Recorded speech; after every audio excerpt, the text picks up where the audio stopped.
बिस्मिल्लाहिर्रहमानिर्रहीम। Welcome to the topic 6, जिसमें हम एम्पेरिकल रूल एंड शेबिशेव रूल के बारे में बात करेंगे। तो हम इस कोर्स का मेन जो हमारा कॉन्सेप्ट है वो एम्पेरिकल रूल है, और लेकिन शेबिशेव रूल को भी समझना या उसकी थ्योरम को भी समझना ज़रूरी है। इसीलिए इस पे हम थोड़ी सी रोशनी डालते हैं। जैसे पहले बताया गया कि वेरिएंस और स्टैंडर्ड डिविएशन जो वेरिएबल के होते हैं वो हम अपने इन्फ्रेंशियल स्टैटिस्टिक्स में बहुत ज़्यादा इस्तेमाल करते हैं, और इससे हम जो है ना अपने वेरिएबल की डिस्पर्जन या स्प्रेड को देखते हैं कि कितना फैला हुआ है।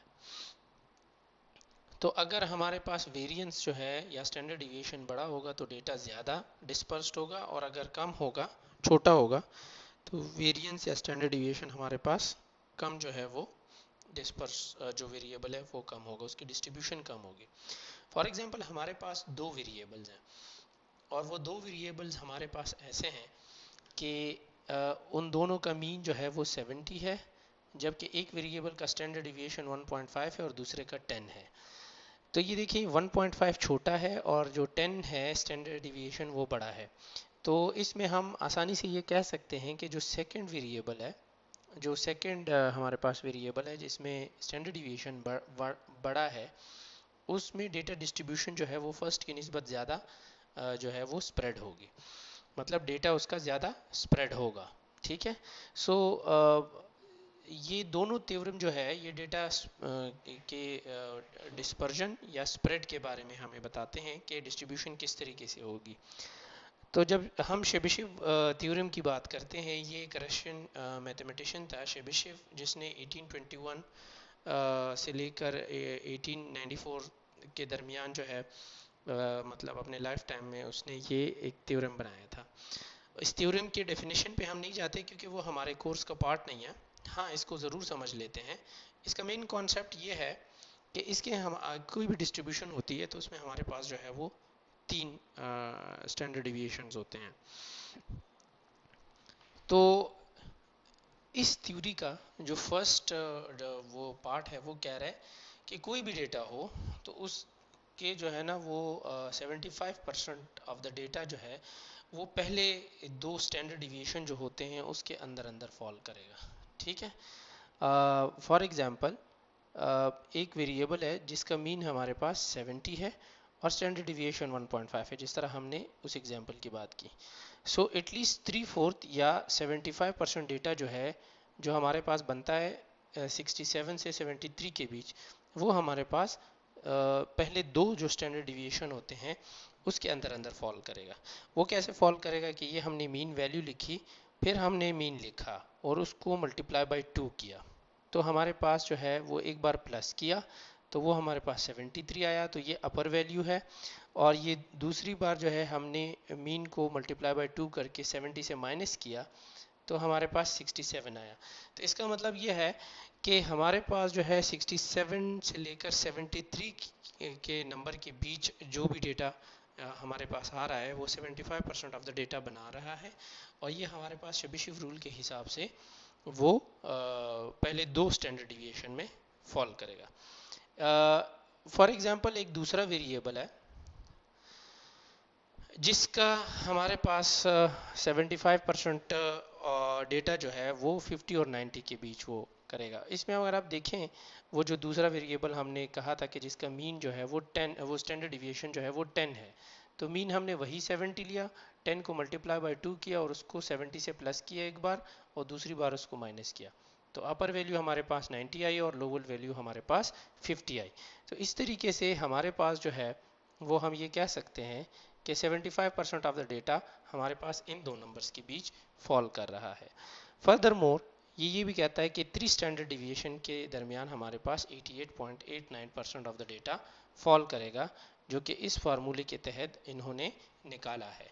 अगर हम इसके एग्जांपल करें तो एक वेरिएबल है, वही वेरिएबल आप ले लें और उसमें आप जो है वो वही पहला वाला मीन जो 1.5 था उसको सेलेक्ट कर लिया और उसको मल्टीप्लाई बाय 3 कर दिया।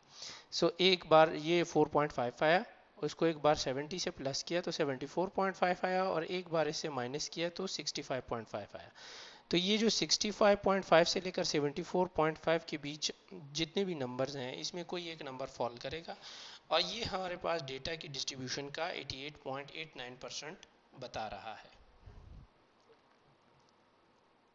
सो ये आपके पास जो है वो इसकी ग्राफिकल फॉर्म नज़र आ रही है कि ये हमारे पास जो है वो मीन है जो यहाँ पे x आपको नज़र आ रहा है, और इसका जो है सेकंड स्टैंडर्ड डिविएशन और ये third standard deviation left side पे है और ये राइट साइड पे है। तो राइट साइड पे अगर आप देखें तो ये प्लस साइन से हम जो है ना इसके साथ लिखते हैं x बार प्लस, और लेफ्ट साइड पे हम माइनस साइन के साथ लिखते हैं, क्योंकि ये हम मीन के अगर लेफ्ट साइड पे हम जाते हैं तो ये हम जो है मीन से स्टैंडर्ड डिविएशन माइनस करते हैं, और राइट साइड पे अगर आते हैं तो उसको प्लस करते हैं।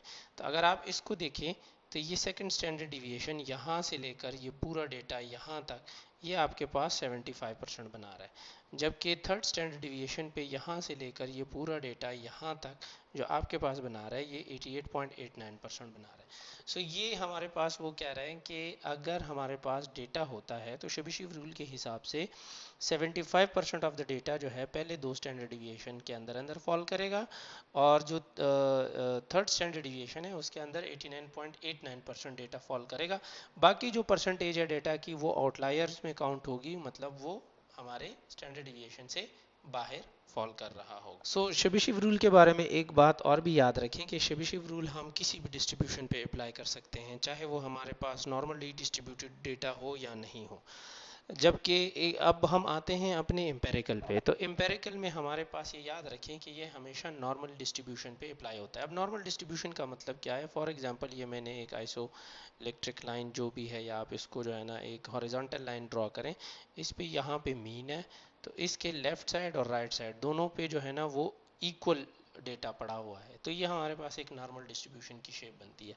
तो जो हमारे पास एम्पेरिकल रूल है बेसिकली उसको हम कहते हैं कि या तो नॉर्मल डिस्ट्रीब्यूशन होगा या बेल शेप कर्व होगा, तो उसके हिसाब से ये इस पे अप्लाई होता है। ठीक है, सो अप्रॉक्सीमेटली इसके जो बेसिक अजम्पशंस हैं ये तीन अजम्पशंस हैं और तीन स्टैंडर्ड डिविएशन के हिसाब से है। फर्स्ट अजम्पशन ये कहता है कि हमारे पास जो 68% डेटा होगा वो हमारे पास फर्स्ट स्टैंडर्ड डिविएशन के अंदर अंदर फॉल करेगा, जबकि हमारे पास जो 95% डेटा होता है वो सेकंड स्टैंडर्ड डिविएशन के अंदर फॉल करेगा, और जो 99.7% डेटा है तो वो थर्ड स्टैंडर्ड डिविएशन के उस पर फॉल करेगा। चूंकि हमारे पास दुनिया में आइडियल सिचुएशन कोई नहीं होती, तो इसीलिए इन्होंने भी यहाँ पे 0.3% जो है वो डेटा कहा है कि ये आउटलायर में फॉल करेगा। तो इसकी एग्जांपल अगर हम समझें तो एग्जांपल ऐसे बन सकती है कि फॉर एग्जांपल हमारे पास एक नेशनल अचीवमेंट एग्ज़ाम है, सपोज कर लें आप जीआरई ले लें या जीएटी ले लें जो पाकिस्तान में भी होता है, और उसका मीन स्कोर जो है वो 480 जो है हमारे पास है। सब ने टेस्ट दिया, मीन निकाला तो वो 480 बना, और उसका स्टैंडर्ड डिविएशन हमारे पास 90 आया। सो अगर हम इसको नॉर्मली डिस्ट्रीब्यूशन इसकी देखें तो हम कह सकते हैं कि हमारे पास 68% डेटा जो है चूंकि वो फर्स्ट स्टैंडर्ड डिविएशन में फॉल करेगा, तो हम क्या करते हैं कि एक बार 480 से 90 को माइनस किया तो वो हमारे पास 390 आया, और एक बार प्लस किया तो हमारे पास 570 आया। तो 390 लेकर 570 के दरमियान जो हमारे पास नंबर्स हैं, जो स्कोर बन रहा है वो 68% ऑफ द डेटा उसमें फॉल करना चाहिए। 68% ऑफ द पार्टिसिपेंट्स का रिजल्ट जो है वो 390 से लेकर 570 के बीच होना चाहिए। ठीक है, और जबकि 95% ऑफ द रिजल्ट्स जो स्कोर के हैं वो हमारे पास 300 से लेकर 660 के दरमियान होने चाहिए। हमने दो बार 90 को 480 से माइनस किया और दो बार जो है हमने इसको प्लस किया, तो वो हमारे पास जब दो बार हमने 480 से 90 को माइनस किया तो वो 300 आया, और जब दो बार इसको प्लस किया तो वो 660 आया। तो ये सेकंड स्टैंडर्ड डिविएशन बता रहा है, और ये कह रहा है कि 95% डेटा जो है हमारे पास इन दो स्टैंडर्ड डिविएशंस के दरमियान फॉल करेगा, जबकि तीसरा जो है वो 99.7% है, जिसका मतलब ये है कि हमने तीन बार 90 को 480 से माइनस किया और तीन बार प्लस किया। तो जब तीन बार माइनस किया 480 से 90 को तो वो 210 आया, और जब तीन बार प्लस किया तो वो 750 आया। तो हमारे पास 99.7% जो हमारे पास स्टूडेंट्स थे जिन्होंने एग्ज़ाम दिया, तो 99.7% रिजल्ट्स जो है स्टूडेंट्स जो है वो इसके बीच कम से कम उनका स्कोर 2 0.10 होगा और ज़्यादा से ज़्यादा 750 होगा, और 0.3% ऐसे होंगे जो इससे बाहर होंगे या वो या 210 से कम होंगे। इस तरीके से ये हमारे पास एम्पेरिकल रूल के बेसिक अजम्पशंस हैं। तो इसमें आप याद रखें शेबिशेव रूल में हम बेसिकली जो है वो 2 स्टैंडर्ड डिविएशंस की बात करते थे, 2 standard deviation and 3 standard deviation. यहाँ पे हम first standard deviation, second standard deviation and third standard deviations की बात करते हैं। अगर आप इसकी डिस्ट्रीब्यूशन को देखें तो डिस्ट्रीब्यूशन में आप देखें ये स्ट्रेट लाइन जो आपके पास खींची गई है, इसमें ये मीन है, ये फर्स्ट स्टैंडर्ड डिविएशन है। देखिए मीन के साथ एक बार फर्स्ट स्टैंडर्ड डिविएशन प्लस किया, एक बार माइनस किया, फिर 2 बार इसको प्लस किए, 2 बार माइनस किए, फिर 3 बार प्लस किए और 3 बार माइनस किए। सो आप देखें कि मीन से लेकर यहाँ से यहाँ ये 68% डेटा यहाँ पे फॉल करेगा जो इधर हमारे पास दिख रहा है।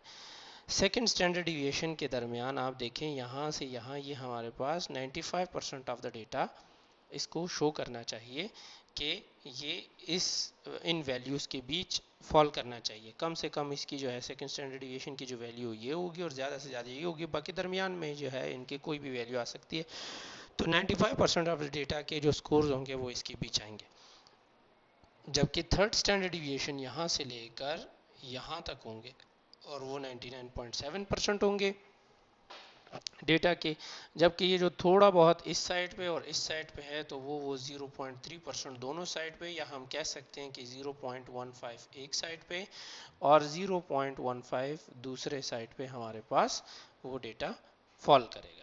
सो इस तरीके से ये नॉर्मली डिस्ट्रीब्यूशन जो है इस डेटा की हम देखते हैं, और एम्पेरिकल रूल जो है वो नॉर्मली डिस्ट्रीब्यूटेड डेटा पे हम अप्लाई करते हैं। जैसे आप ये देखें, ये एक मैंने बेल शेप कर्व बनाई है, ये इसका मीन हो किया है, तो 50% डेटा इस साइड पे फॉल कर रहा है, 50% डेटा इस साइड पे फॉल कर रहा है। लेकिन इसमें 3 स्टैंडर्ड डिविएशन है, फर्स्ट स्टैंडर्ड डिविएशन, फिर ये सेकेंड स्टैंडर्ड डिविएशन और फिर ये थर्ड स्टैंडर्ड डिविएशन, और इसकी परसेंटेज आपको हमने एग्जाम्पल के थ्रू भी एक्सप्लेन कर दी और ग्राफिकली भी हमने एक्सप्लेन कर ली। ये कॉन्सेप्ट्स बहुत इंपॉर्टेंट है क्योंकि ये आपको आगे जितने भी आपके क्वेश्चंस आएंगे, कॉन्सेप्ट्स आएंगे, तो उसमें आपको एम्पेरिकल रूल और स्टैंडर्ड डिविएशन और ये सारी चीज़ें समझने के लिए बहुत इंपॉर्टेंट है।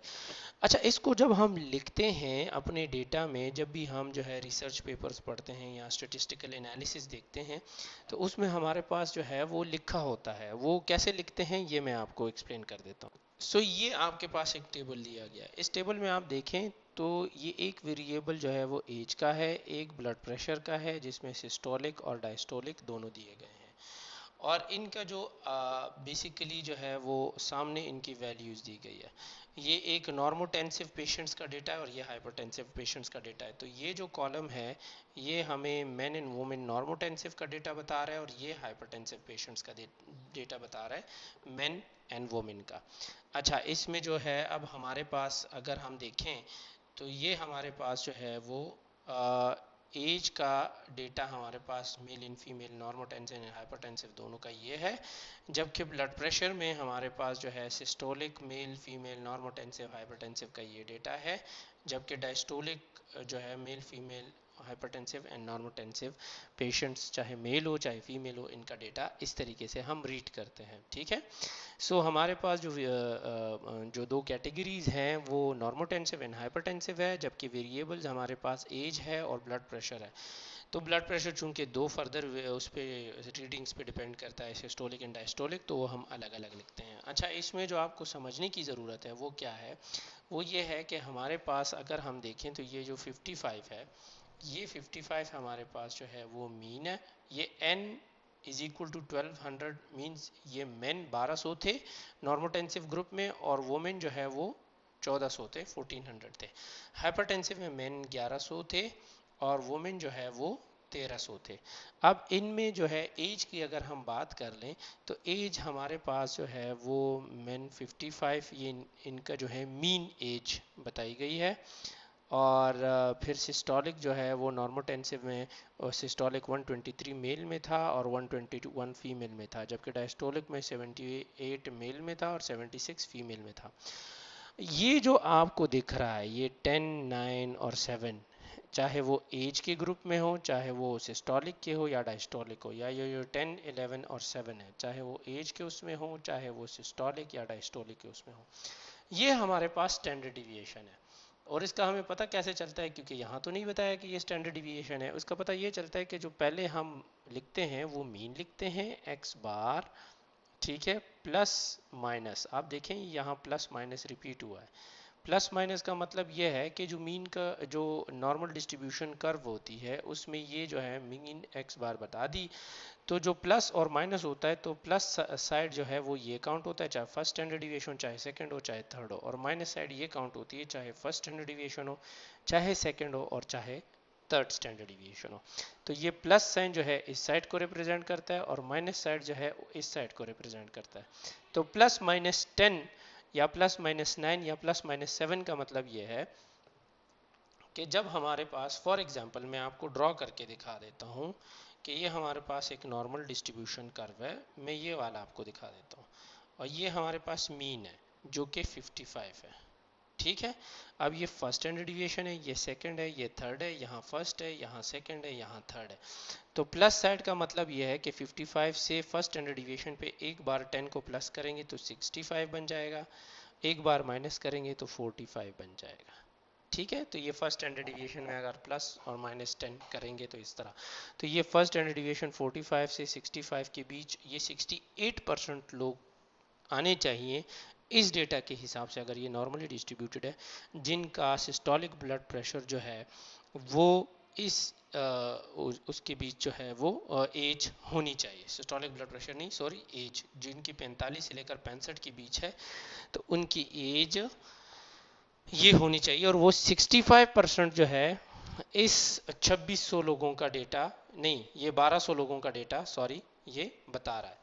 दूसरे स्टैंडर्ड डिविएशन में अगर हम देखें तो 55 से 10 माइनस मजीद करें 45 से, या 55 से 2 टाइम माइनस करें, या 45 से 55 से 2 टाइम, या 45 से 1 टाइम, तो सेकंड स्टैंडर्ड डिविएशन हमारे पास लेफ्ट साइड पे जो है वो 35 आएगा और राइट साइड पे हमारे पास 75 आएगा। तो 35 ईयर से लेकर 75 ईयर के बीच के एज के लोग जो है इस डेटा में, मर्द जो है वो हमारे पास वो 95% मर्द, उनकी एज 35 से लेकर 75 के बीच होगी नॉर्मोटेंसिव ग्रुप की।